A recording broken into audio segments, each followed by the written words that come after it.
Meanwhile, in a significant development, the Indian Ministry of External Affairs has announced that the very first ever summit of the leaders of the Quadrilateral Framework will take place virtually on the 12th of March.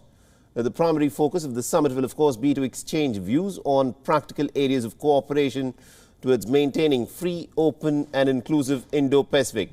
It will be an opportunity for the top leaders of the four nations to discuss and resolve contemporary challenges and maritime security and climate change.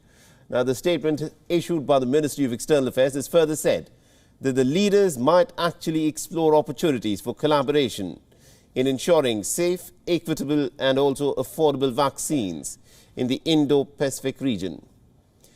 With India having emerged as one of the leading countries in vaccine production, reports have suggested that the other members of the Quad could actually invest very heavily in India's vaccine production capabilities to expand the delivery of those doses across the region. But remember, India has always, for many decades, been the center of pharma production.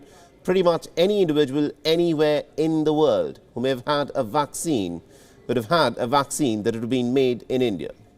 But now Quad intends to, of course, improve on that, and this is likely to prove to be a huge boost to India's manufacturing capabilities and is also likely to help counter China's vaccine diplomacy, although India has been pretty energetic in its own vaccine diplomacy. And also just ahead of the Quad summit, the Indian Prime Minister Narendra Modi and also his Japanese counterpart Yoshihide Suga had a 40-minute phone conversation in which the two leaders agreed to bolster cooperation, both bilaterally and also through the four-nation group. And the United States has also taken the lead in organizing the Quad summit and the third meeting of the foreign ministers meeting on the 19th of February.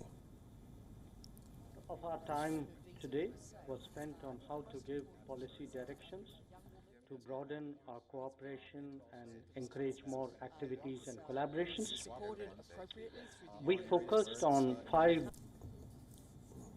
Friday morning, President Biden will meet virtually with his counterparts in the Quad, Prime Minister Suga of Japan, Prime Minister Modi of India, and Prime Minister Morrison of Australia. Formed in the aftermath of the 2004 tsunami and formalized in 2007, the Quad has met regularly at the working and foreign minister level. However, Friday will be the first time that the Quad is meeting at the leader level. That President Biden has made this one of his earliest multilateral engagements speaks to the importance we place on close cooperation with our allies and partners in the Indo-Pacific.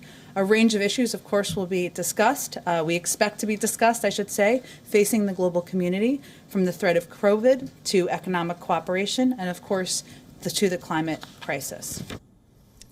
Now, the meeting involving the nations of the United States of America, India, Japan and Australia is considered to be important, as it could be reflecting the desire of the group to present some kind of a united front to some of the key challenges, including China's belligerence across the region.